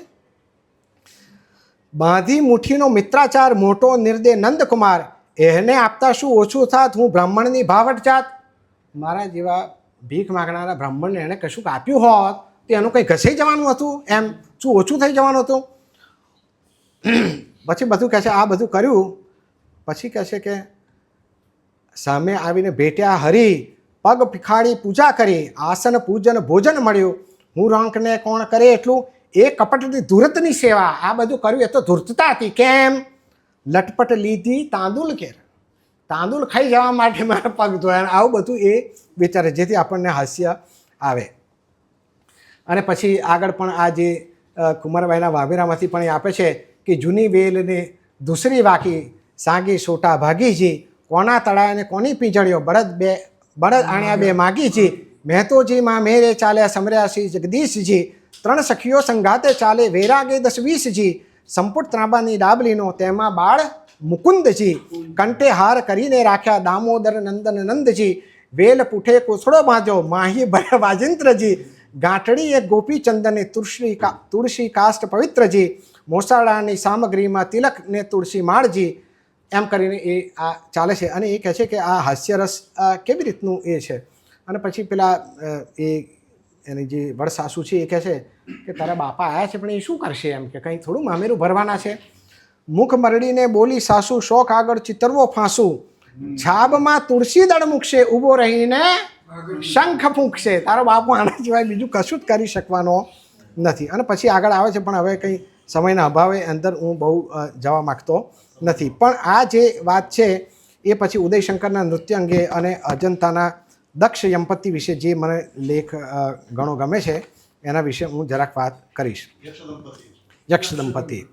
હવે આ જે યક્ષ દંપતિ છે આમાં ચિત્ર નથી, અને મને ખાતરી છે કે જે જૂનું પુસ્તક છે એમાં પણ કદાચ એ ચિત્ર નથી, કારણ કે આટલી બધી મેં વાર વાંચ્યું પણ એ ચિત્ર જોવું હોય એવું મને સ્મરણ નથી. એ ચિત્ર આ છે, બરાબર છે. ક્યાં? અજંતાનું જ છે, બિલકુલ અજંતાનું જ છે. હવે તમે જુઓ કે પુસ્તક કાવ્યની શક્તિ વિશે છે, અને આ જે લેખ છે અદ્ભુત લેખ છે. એ લેખ શાના વિશે છે? તો ચિત્રની મીમાંસા વિશે છે. અને એ એમાં કહે છે, શું કહે છે કે આ 2 જણ બેઠા છે અહીંયા, કોણ? યક્ષ દંપતિ. અને પછી કહે છે કે યક્ષ દંપતિ ન પણ હોય, પણ સામાન્ય રીતે એ રીતે એને ઘટાડવામાં આવે છે. અને પછી એ કહે છે શું છે આ કે અને પછી આ જે યક્ષી છે એની વાત કરતી વખતે એ કાલિદાસનું બહુ શું કહેવાય, મેઘદૂતમાં, બરાબર છે. એ પેલા મેઘને કહે છે કે તું ઓળખીશ કેમનું એને કે આ મારી પ્રિયતમા છે? તો કે તન્વી શ્યામા શિખરી દર્શના પક્વ બિંબુધરોષ્ઠી, બરાબર છે. પછી શું આવે છે આગળ મને કંઈ, મધ્ય ક્ષામા ચકિત હરણી પ્રેક્ષણા નિમ્નનાભે, શ્રોણી ભારાદ અલસગમના સ્તોક નભ્રા સ્તનાભ્યામ. યા તત્ર સ્યાદ યુવતી વિષય સૃષ્ટિરાદ્યેવ ધાતુ. એટલે અહીંયા એ કહે છે કે આ જે વર્ણન છે એ વર્ણન જ્યારે બિલકુલ, અને મેં તમને આગળ કહ્યું કે કાલિદાસનો જે સમયગાળો છે ગુપ્ત યુગમાં, એટલે કે કુમારગુપ્તના યુગમાં, એટલે કે 5મી સદીનો પૂર્વાર્ધ, અને આ જે સમય છે વાકાટકોનો એ પણ બંને એક જ, એટલે કે ચંદ્રગુપ્તની જે દીકરી હતી પ્રભાવતી ગુપ્તા, એના લગ્ન વાકાટક સામ્રાજ્યમાં થયેલા. એટલે કહે છે કે આમાં જે વર્ણન છે કે શ્રોણી ભારાદ અલસગમના, એટલે નિતંબ કેવા છે એના એકદમ મોટા છે, ભારે છે, અને અલસગમના એટલે એ બહુ ઝડપથી ચાલી શકતી નથી. સ્તોક એટલે જરીક, સ્તોક નમ્રા સ્તનાભ્યામ, સ્તન એવા શું વિશાળ છે કે સહેજી આગળથી નમેલી છે. તો એ અહીં તમે જોઈ શકો છો. મધ્યક્ષામાં એટલે જેની કમર કેવી છે, પાતળી છે. હવે તમે જુઓ કે કાલિદાસ જ્યારે પાતળી માટે સંસ્કૃતમાં ઘણા શબ્દ છે, પણ એક ક્ષામા શબ્દ વાપરે છે. ક્ષામા શબ્દ સાંભળીએ ને એની સાથે ક્ષય, એ બધા ક્ષીણ, એવા આપણને અધ્યાસો તરત યાદ આવે. અને તમે જુઓ એની કમર એકદમ કેવી છે, પાતળી છે. મધ્ય ક્ષામા. અને પછી જે છે ચકિત હરણી પ્રેક્ષણામ, જાણે હરણી એકદમ ચકિત થઈ ગઈ હોય અને એના જેવા નેત્રો હોય એવા એના નેત્રો હશે. અને એ દાંત એના કેવા છે તો કહે છે કે એકદમ શિખર જેવા અણીદાર, એટલે સુંદર સંસ્કૃતમાં એ મનાય છે. અને એના હોઠ તો કહે છે કે પક્વ બિંબોદરોષ્ટિ, એટલે પાકેલા ઘીલોડું જે હોય એકદમ લાલ રંગનું, તો એના જેવા એ દેખાશે. તો એ કહે છે કે એ અહીં આપણે અહીંયા જોઈ શકીએ છીએ. અને પછી જે મુદ્દો કરે છે તે એ કે આ જે ચિત્ર છે એનો જે રસ છે એ તો શૃંગારનો જ છે, દંપતીનો પ્રેમ છે, પણ તેનો મુખ્ય ભાવ પ્રેમના સ્થૂળ આકર્ષણનો ક્ષોભ નથી, પણ પરસ્પર ઘન થયેલી સ્વસ્થ થયેલી પ્રેમની પ્રસન્નતા, વિશ્રંભ શ્રદ્ધા છે. વસ્ત્રોની અસ્તવ્યસ્તતા કવિઓ જેને રતિયુદ્ધ કહે છે તેવા પ્રેમના તોફાનને સૂચવતી નથી, પણ જેમાં દેહનું ભાન ન હોય, દેહની વ્યક્તિની સર્વ બાહ્ય મર્યાદાઓ, સર્વ સંકોચ પરસ્પરતાની શ્રદ્ધામાં સરી પડતા હોય તેવા વિશ્રંભને વ્યક્ત કરે છે. એટલે અહીંયા દાખલા તરીકે વસ્ત્રો એકદમ અસ્તવ્યસ્ત છે અને તેમ છતાંય બંને એકદમ શું છે, શાંતિથી બેઠા છે. એટલે એ એમ કહે છે કે જે મર્યાદાઓ હોય, જે સર્વ સંકોચ છે, એ બધો શું છે, અહીંયા વિગલિત થઈ ગયો છે. અને પરસ્પરના દેહનું પણ ભાન રહ્યું નથી. આ દેહ મારો અને આ દેહ તારો એવું પણ આપણને એ આવતું નથી. એટલે બૃહદારણ્યક ઉપનિષદમાં બહુ સરસ આ એક એ આવે છે કે તદ યથા પ્રિયયા સ્ત્રીયા સંપરિષ્વક્તો ન બાહ્યમ કિંચન વેદના અંતરમ. બહાર અને અંદરનું કશું જ ભાન રહેતું નથી. ક્યારે? જ્યારે સ્ત્રી પુરુષ એકબીજાને આલિંગન આપે છે ત્યારે. તો એ જે ભાવ છે કે અંદર બહારનું કશું જ ભાન હોતું નથી, એ અહીંયા એકદમ સ્પષ્ટતા આપણને જોવા મળે છે. અને પછી કહે છે કે આ દંપતીનો રંગ જુદો જુદો કેમ છે? તો આનો જે છે એ ભૂરા જેવો રંગ છે. અને પછી કહે છે કે આ આસમાની રંગ છે એ સ્વાભાવિક તો નથી, બરાબર છે, પણ કૃષ્ણના એમાં પણ આપણને આ રંગ આપણને જોવા મળે છે. અને એટલા માટે આ રંગ આપણને શું નથી લાગતો? સ્વાભાવિક લાગતો નથી. હવે શું એમનું નામ? લાભશંકર પુરોહિત, એમણે એક બહુ જ ફર્સ્ટ ક્લાસ સરસ લેખ લખ્યો છે, રંગ વિન્યાસની અભિવ્યંજક તરેહો. અને એમાં એમણે કૃષ્ણ અને એની વાત કરી છે. ત્યારે કૃષ્ણ કાળા છે અને રાધા ગોરા છે, તો એના રંગોની વિશેની એક મજાની વાત કરી છે. પણ એમાં કંઈ અત્યારે આપણને જવાની જરૂર લાગતી નથી. પણ પછી એ કહે છે કે તન્વી શ્યામા એમ આવે છે ને, તો શ્યામનો અર્થ તો મૂળમાં કાળી એવો થતો નથી, પણ કાળિદાસ એવી કલ્પના કરે છે કે કદાચ આ રીતે હોઈ શકે. બરાબર છે? આ તો શું છે કે મને કહો તો હું સાંજ સુધી બોલ્યા કરું આના વિશે, પણ એ કંઈ અત્યારે એ નથી. બિલકુલ બિલકુલ. પછી ના, પણ જે મને કહેવા જેવું લાગે છે એ ખાસ હું કહીશ કે દાખલા તરીકે આ એક લોકગીતની વાત કરે છે. એ ત્યારે એમ કહે છે કે હાથ રંગીને હું તે શું કરું એનો જોનારો પરદેશ. બરાબર છે કે રંગીન મારે કરવાનું શું? એ જોનારો કોણ છે? પરદેશ છે. અને આ જે વિદ્વાન છે એની વિદ્વત્તાની રેન્જ સાહેબે શબ્દ વાપરીને એમ કહે, એ તરત જ ત્યાં આ યાદ કરે છે. કોને? કાલિદાસને. શું કહે છે કે પાર્વતી જે છે એણે પોતાના સૌંદર્યની નિંદા કરી કે આ સૌંદર્ય નકામું છે. કેમ? પ્રિયેશુ સૌભાગ્ય ફલાહી ચારુતા. જે સૌંદર્ય છે એનું જે ફળ છે એ ક્યારે? કે જ્યારે પ્રિયતમ જુએ ત્યારે. એટલે આ લોકગીતમાં છે કે હાથ રંગીને હું શું કરું? ત્યાંથી લઈને કાલિદાસથી લઈને જબ તક ના પડે આશિક કી નજર દીદાર અધૂરા રહેતા હે. તો તમે જુઓ કે આ જે વાત છે કાલિદાસથી લઈને લોકગીતથી લઈને એ બધે ઠેકાણે એ છે. અને આ છેલ્લો એક મુદ્દો કરીને વાત પૂરી કરી દઉં. આ એમાં આવે છે પૃથુલાલ શુક્લની. કારણ કે સાહેબની આટલી બધી તારીફ કરી પછી મારે બે ટીકાત્મક શબ્દો એવો વિવેચનનો એવો નિયમ છે કે બહુ તારીફ કર્યા પછી છેવટે બે તો એ જે લેખક હોય એને ગોદા આપણે મારવા પડે, બરાબર? એટલે એ મારીને હું મારી વાત પૂરી કરું. એ એમ કહે છે કે આ કાવ્યોમાં અમને જે ખાસ દોષ લાગે છે તે ભાવની સમગ્રતાનો અભાવ. અને પછી કહે છે કે વિચારો એક જ ભાવમાં એક રસ થઈને એક ભાવને વ્યક્ત કરતા નથી અને ક્વચિત અર્થહીન લક્ષ્ય તરફ કાવ્ય પ્રયત્ન કરતું દેખાય છે. એક દાખલો લઈએ અને દાખલો આ રીતનો છે. ગદ્ય કાવ્યોની વાત છે. હા, ઊંચેથી પડતા જ ધોધમાં પહાડને તોડવાની તાકાત હોય છે. ગંગાનું પતન અને જગતનો ઉદ્ધાર કોણ કહે છે કે એ પતન પાપ છે? અને પછી કહે છે આનો અર્થ શું? ઊંચેથી નીચે પડવું એવો સ્થૂલ અર્થ તો નહીં હોય, કારણ કે એ પડવાને કોઈ પાપ કહેતું નથી. પણ નૈતિક પતનને સૌ પાપ કહે છે, ત્યારે નૈતિક પતન એ પાપ નહીં એમ કહેવાનો કવિનો ઉદ્દેશ છે. એમ એમની ઝાટકણી કાઢે છે. અને તે કોનું પડવું? ઈશ્વરનું પડવું એમ કવિનું વક્તવ્ય છે. પણ ઈશ્વરને તો પડવાપણું હોતું નથી. અને એના અવતારને અવતીર્ણ ઉપરથી નીચે આવતી અર્થમાં એને કોઈ પડવું કહેતું નથી. તો શું માણસ પોતાના નૈતિક પતનથી ગંગાની પેઠે અન્યનો ઉદ્ધાર કરવાનો છે? વગેરે વગેરે એમ કરીને ઘણી બધી ટીકા કરે છે. મને એવું લાગે છે કે જ્યારે આ કવિ પૃથુલાલ શુક્લ એ એમ કહે છે કે ગંગાનું પતન ને જગતનો ઉદ્ધાર કોણ કહે છે એ પતન પાપ છે, ત્યારે એમના મનમાં જે વિચાર છે એ વિચાર રાવી પાઠક સમજી શક્યા નથી.